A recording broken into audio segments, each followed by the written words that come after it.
Hello and welcome to Network. My name is Sphumelele Zondi with your technology and social media news. Remember that you can be a part of our conversation if you find us on SABC Network on Facebook, Twitter and Instagram. It's newsnetwork@sabc.co.za on email. This week, our Twitter poll is asking you if you think WhatsApp needs more features, as the social network is reported to be testing out more new features.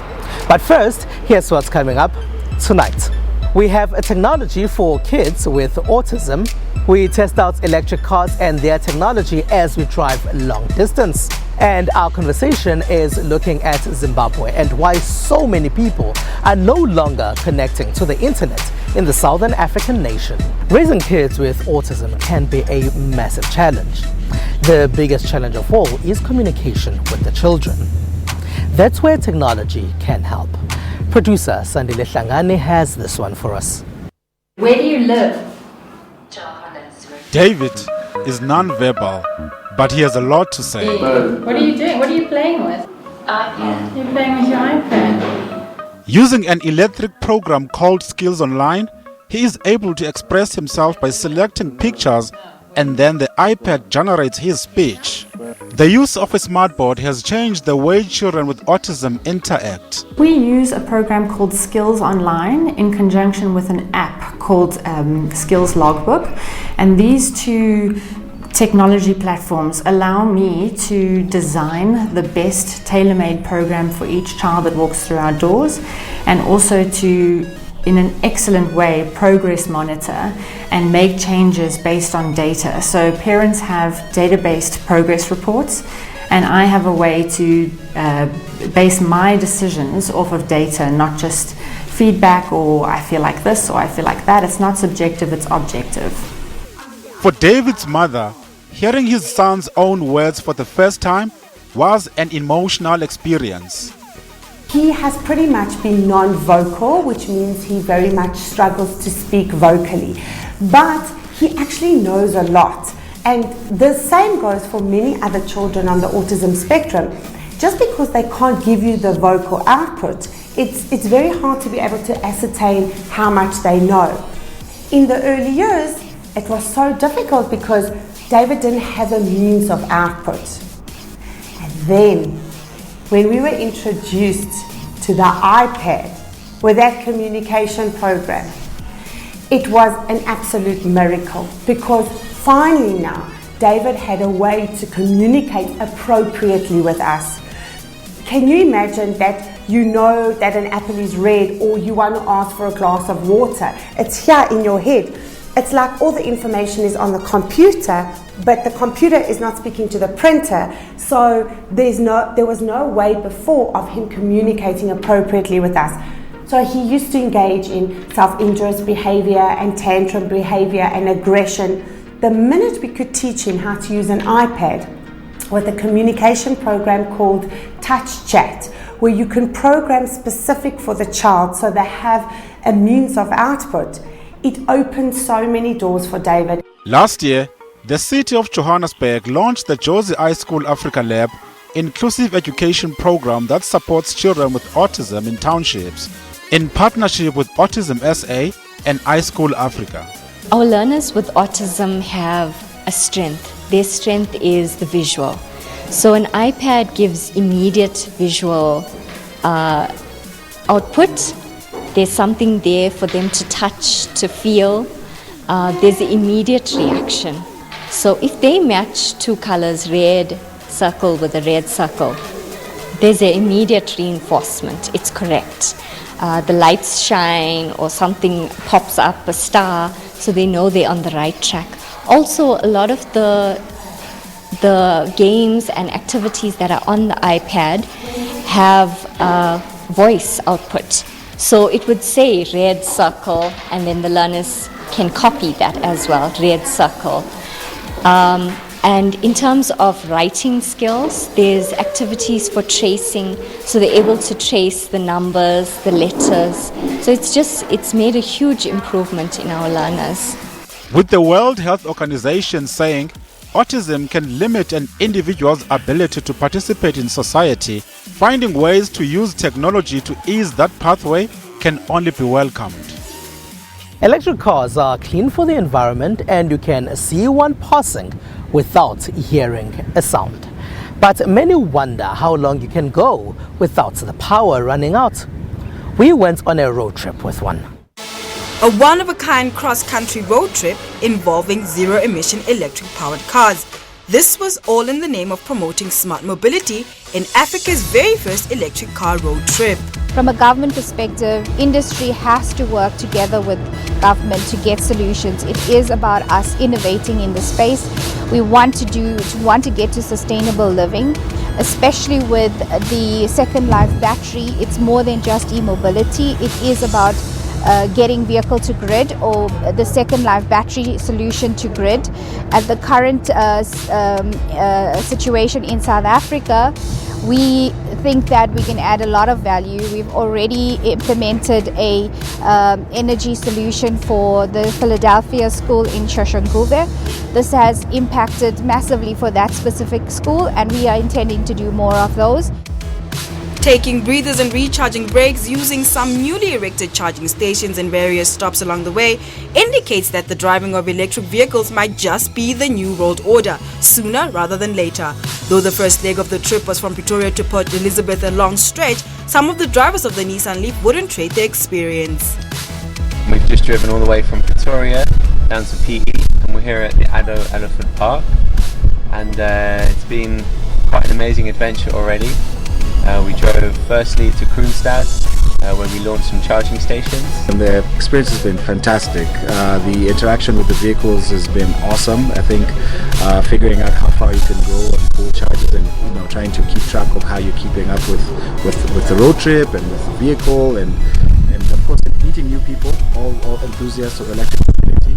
And I think for me this for somebody who's working on electric mobility, this for me is mecca. A collaborative initiative by Nissan South Africa and Generation.E in conjunction with the Department of Transport, including other big players in the motoring industry, the Electric Vehicle Road Trip Africa kicked off from Pretoria and ended in Cape Town. Let's go to Mozambique now to find out about Community Tablets. They are a platform for gaming, financial assistance and healthcare. Whenever the Community Tablet rolls into one of Mozambique's towns, villages or neighborhoods, the residents quickly gather around it, filled with curiosity. It's exactly what Dane Amanda wants. Amanda is the creator of the digital platform that brings together a variety of technologies with the aim of passing on positive messages to those who interact with it. Amanda first created the Community Tablet in 2015 with the aim of bridging cultural and linguistic gaps between aid workers and the community members they hope to help fight preventable diseases like HIV, malaria and measles. The Community Tablet has up to 6 large LCD screens to relay important health-related information in a culturally sensitive manner. Over the years, he has also added on new digital features. This infrastructure was built in Mozambique by Mozambicans, but it's ready to win all the challenges in third world countries. As you can see, the platform, this infrastructure has 2 sides. In one side, there's a big screen which we promote educative videos, and this infrastructure also can allow video conferencing in case someone wants to ask any question. We can call it a virtual attendant. And on the other side, we promote gamifications regarding what people see as educative videos. We have the other side where people can register themselves and answer some questions in terms of giving us a feedback of what they understood on the educative videos. And we also know if our message was delivered in a proper way or not. Amanda believes that despite their best intentions, the efforts of NGOs often do not translate into positive change as they do not take into account practical considerations such as literacy rates and differing cultural beliefs. As a result, programs may be labeled ineffective, resulting in funding being cut. The tablet works in collaboration with NGOs, governments, and other corporate partners to increase the effectiveness of existing programs. Tem também a questão de ser revestido com uma estrutura que permite, é impermeável, digamos, à água, pode estar a chover torrencialmente, que as nossas atividades não são paradas. Amade says that since its launch, the tablet has helped educate over 1 million individuals across 90 communities. It is SABC Network on Facebook, Twitter, and Instagram. It's News Network at sabc.co.za on email. After the break, we go to Zimbabwe and have a discussion about why so many people are not connecting to the internet any longer. Some say it's because the cost to connect has gone up.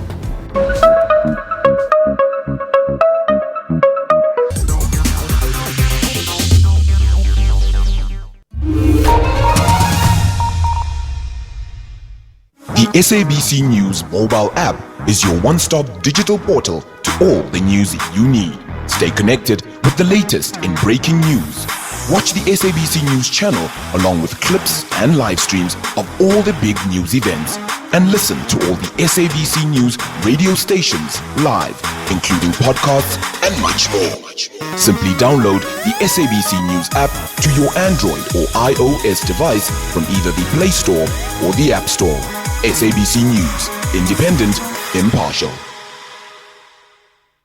This is where we take a look inside the world of media, analysing the trends, the issues and the reporting of some of the week's top stories. One of the things that we are seeing across the globe, people are consuming news and living their lives with their mobile devices. The evolution of journalism is to use the same skills, the same ethics, the same values, but to cater to different audiences, because it's not the same people. There is a lot of debate in this industry today whether the future is about digital paid content. Will there be a market for users to pay for digital content?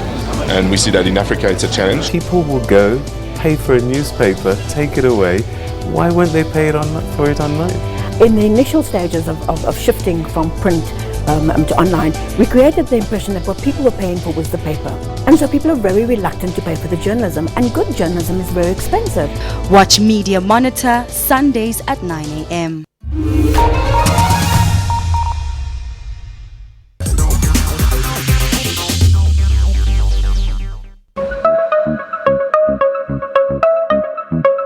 It is SABC Network on Facebook, Twitter, and Instagram. It's News Network at sabc.co.za on email. Welcome back. We will be revealing our most anticipated Galaxy Fold smartphone. It's a foldable phone. It's probably the biggest innovation in a decade of smartphones. It's an amazing 7.2-inch screen, it's got 7 cameras, and it's an unbelievable phone that really speaks to how people view videos and content on their phones, and we're very proud of revealing that tonight. Actually, it will be launching in South Africa tonight, and someone who can buy it tonight will be delivered to them by Monday. Because when we launched this device, announced the device effectively earlier this year, some of the members of the media, some of the consumers who had it, gave us some really good feedback about saying, hang on a second, the screen, you should think about ABC, a couple of things that we're looking at that. So, and this is what I think is testament to Samsung. We took that feedback immediately. We didn't try and rush the product to market. And we went and we fixed that. And I think what we've got here today is a product that is robust, a product that is outstanding, and what excited me is that the enthusiasm from the consumer out there hasn't dwindled. And in fact, we've had a number of people keep knocking, going, when are we bringing this product to market? And that's tonight's story. It's here. Now, the Postal and Telecommunications Regulatory Authority of Zimbabwe, POTRAZ, has said that the number of people who are connecting to the internet on their mobile phones has gone down significantly. Some are saying that this is because the cost to communicate has gone up in Zimbabwe. All right, Gift, my friend, thank you very much for being a part of our network tonight. Maybe if we can start by talking about how people in Zimbabwe use the internet. They really rely a lot on the internet, don't they? Yeah, they do. Yeah, so in Zimbabwe, internet is basically, I can classify internet usage in Zimbabwe for two things. First, it's communication. So it's cheaper for communication because in Zimbabwe what you have is a monopoly. So there is Econet, which is the biggest provider of communication in Zimbabwe. So now it tends to have a monopoly on communications. But now with the change and that the internet has brought, now you have some flexibility, so people can venture into internet usage for communication. So first was Facebook usage that allowed people to communicate with friends, family, and relatives in the diaspora.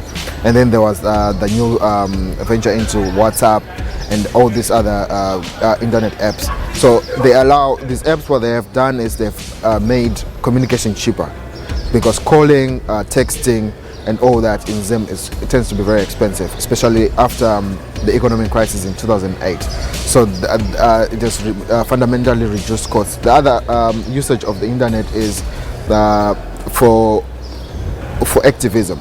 So the internet has had a center stage for activism in Zimbabwe so it began with online newspapers, with the venture of Zimbabwe newspapers and Zim, which was one of the few publications that went online. And then you had Facebook, you had Twitter, and that broadened the actual platform for political communications, for political activism in Zimbabwe. So you see there is more traffic on the internet because people feel freer to speak about politics on the internet, to speak about the day-to-day grievances in Zim, on Twitter, on Facebook, and even people have blog posts, internet posts to communicate about political activism. How does Potras view the internet in the country? Potras is sort of like the establishment wing, the regulatory wing of the establishment in Zimbabwe. Remember, Zimbabwe is an authoritarian state, it is an authoritarian regime. So Potras has always been used to regulate content that's not favorable to the regime. So what has happened is, with the new adventure of internet and the Zimbabwean generation that's right there in Zim right now is so young, and they've adopted quickly to the internet. The thing is, the old age that is in the authoritarian regime has not been able to catch up with the internet and all that. So Potras has historically been used to muzzle the media, to muzzle the content that the government doesn't want. But what happens with the internet is that has made it difficult for the government to muzzle free speech, because internet is free. Internet democratizes conversations, and there's so little ways that you can come about to regulate the media. So what they have tried to do is to make the penetration of the internet harder by making prices for internet higher. They've tried to ask for help from service providers, internet service providers, to try to find people who they deem as going against the regulations, against free speech. So that's been the use of Potras. Unfortunately, it has been counterproductive to internet penetration and more freer internet in Zimbabwe. Don't higher internet prices mean you block innovation? Exactly. So now if you look at the internet prices, it's funny because when inflation rates started going up, starting in January, February and March, so you see that there's inflation with fuel. But one of the most interesting things is there's been a backlash from the public, because internet prices, but data bundle prices have fundamentally gone up. So in a way, people have been silenced. Internet usage has been blocked in that way. Maybe it's not deliberate, maybe it's deliberate. You have to study the issue there, but clearly there has been slow participation of people on the internet due to the high internet costs. With high internet prices and with the drop of the people who use the internet, what do people use to communicate then? Well, what people try to do is just to survive in that space, because Zimbabwe, unfortunately, being an authoritarian state, there is not many more options that you can have. But when it comes to blocking the internet, like for example in January, people have tried to seek legal recourse on the ground. People have sought legal recourse, and then the High Court in Zimbabwe in Harare has ruled that blocking the internet, especially during phases in the country where there's a lot of activism, is illegal.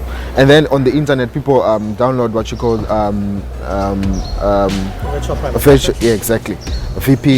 VPNs to try to go as a backdoor to try to use the internet and sort of like evade government censorship and all that. And does the government benefit from high internet prices? It works to their advantage if the people are not on the internet. It works to their advantage if people are not talking about politics, if people are not talking about the failures of the government. So in a way, this is not a government concern. This is not a government concern, but it's if you're talking about people who participate, because there are other people who are participating in the democracy, especially opposition parties, activists, people like non-governmental organizations, they really want to gin up the kind of energy that's on the ground for development, and participatory governance. So that's who is losing with these high internet prices in Zimbabwe. My favorite piece of technology is probably my PlayStation, because it allows me to be someone else for 2 hours of the day. So I can, be somebody else. I can be Ronaldo if I want to be, or I can be a race car driver, or then I can go back to living my normal life.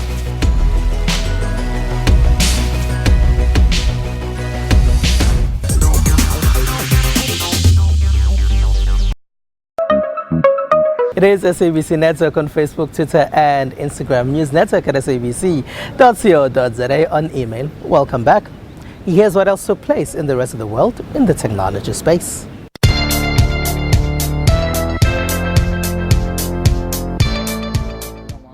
U.S. Senator Marco Rubio on Wednesday said he will ask the Committee on Foreign Investment in the United States to review TikTok owner Beijing ByteDance Technology Co.'s acquisition of Musical.ly.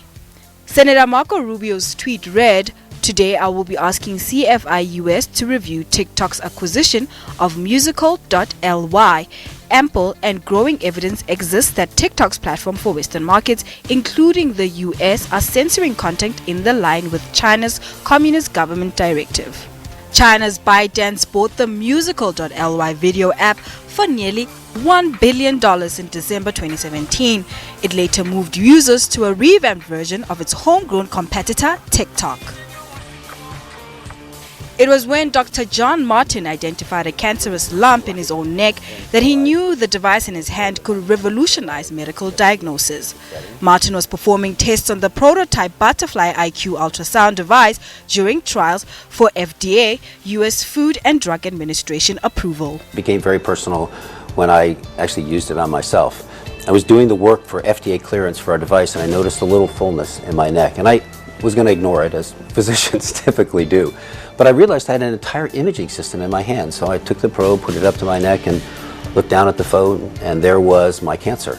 So I had a cancer, and I diagnosed myself. I'm patient number 1 with the Butterfly. The highly portable device works in tandem with an app on a connected smartphone or tablet device, enabling clinicians and patients to view imaging results in real time. The Butterfly network says the IQ unit is the first handheld whole-body ultrasound system and makes medical imaging much more accessible and affordable. And off we go to China. The Asian country's NBA fans were gobsmacked as state television said on Tuesday it would not air NBA exhibition games played in the country this week, heaping pressure on the U.S. Basketball League after a tweet by a Houston Rockets executive backing protests in Hong Kong. We are not apologizing for Daryl exercising his freedom of expression. I regret, again, having communicated directly with many friends in China, that so many people are upset, including millions and millions of our fans.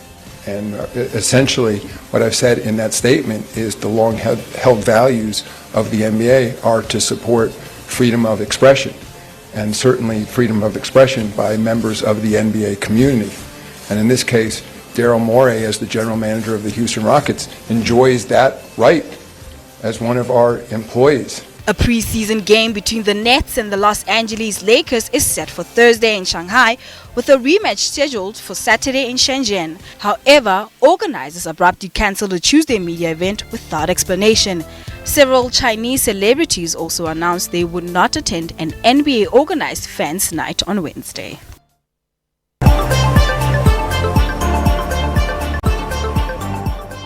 Reports that WhatsApp is testing out new features.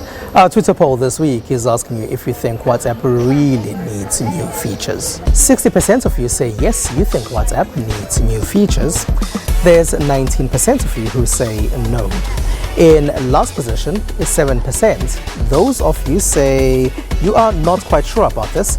There's also 14% of you who say this is actually not important. Right, as Tobile and Londi are enjoying the sun right here in Durban. That's all we have for you. Remember to find us on SABC Network on Facebook, Twitter and Instagram. It's newsnetwork at sabc.co.za. On email for me and the rest of the team right here in Durban. Thank you very much for being a part of our network. Have a good one. Bye-bye.